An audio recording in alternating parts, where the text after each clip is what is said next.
Evidence-based medicine. Very important in the world today, evidence of what you're claiming. But what does the evidence say about the synthetic drugs?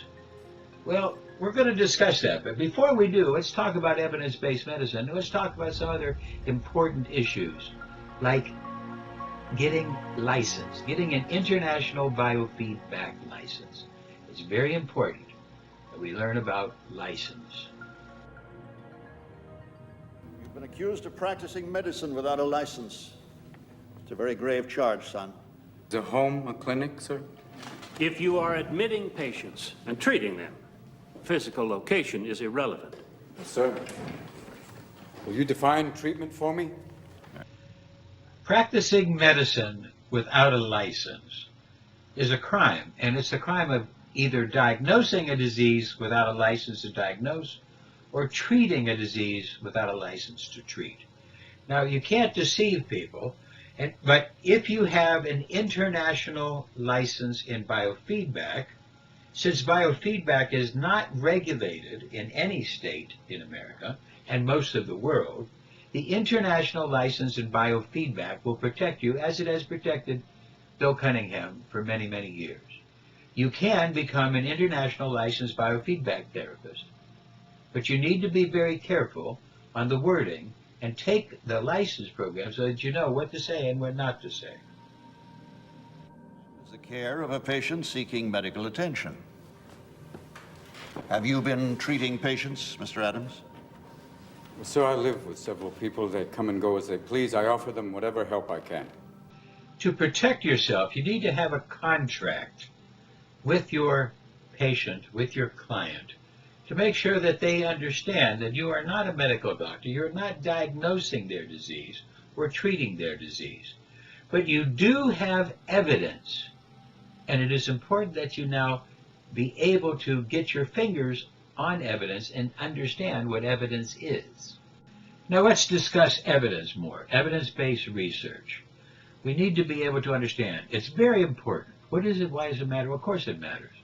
You see, evidence-based practice means that in your practice, a professional is integrating the best research and expertise for patient values. Now, we got to deal with the research. It's very important. There must be research. You have to know how to find it, look at it, and then the next thing that's important is the patient values. The research is not our guide. The patient's intent, patient values are very important, as is the therapist. You, the therapist. What you are thinking here. Let's not forget the patient values. The patient values are very important because they might not want unnatural synthetic compounds.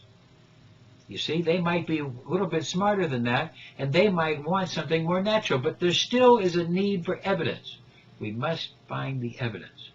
We have to be able to make sure that there is evidence behind what we are doing. To strike a balance between different types of knowledge. Scientific knowledge is of course one of them, but a second one would be clinical knowledge. A third one would be things around cost effectiveness of medication, and a fourth one you could perhaps call cultural knowledge or principles of medicine. Evidence. You've got to be able to put your finger on the evidence, and this is the difference between the certification courses. Nobody's teaching you how to find the evidence of our system, how to find evidence in natural medicine. It's very important. Pay attention. Looking at scientific data and at big studies with the average patient doesn't necessarily tell you what to do in a guideline, where you give advice on treating a whole range of patients. Guidelines are more than just the simple application of scientific knowledge. It's not just the science. People's values are very important, but you have to know what is the evidence. Now, here at Immune, we have the world's largest collection and the world's largest library of natural and energetic medicine. Extreme evidence, hundreds of articles about our machine and our technology, all of the energetic medicine. You need to know how to get it, how to find it, how to present it. It is not your God, but if you have no evidence, you're going to have problems. We must be able to find the evidence. Validation and verification of claims is the law. We have validated and done our claims for over 25 years. This is an old picture. For 25 years we've been doing this. And you have to understand, what if there's no research?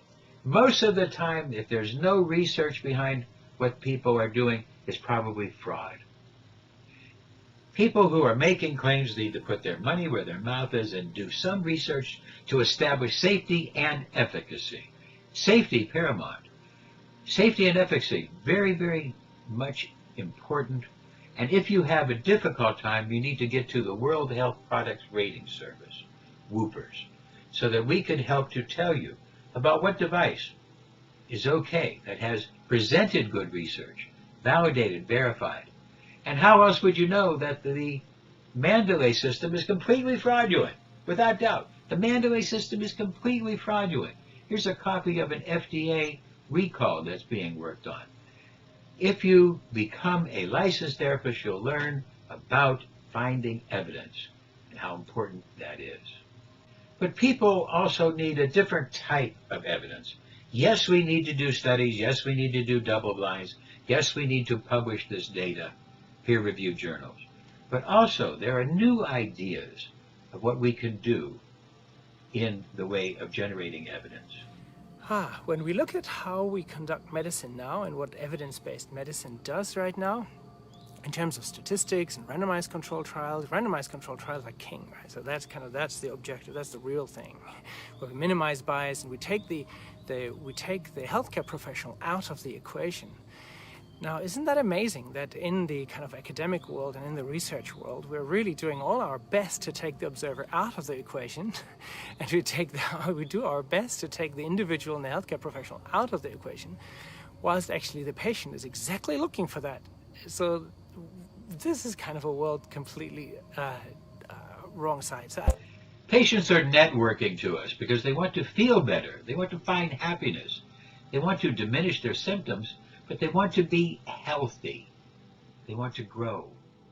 The definition of evidence-based medicine, and I realized, wow, it doesn't say that, there's the ranking of randomized controlled trials are best, and then the observational studies and case report is kind of lowest. We've seen all of this, but what is it really that makes that difference?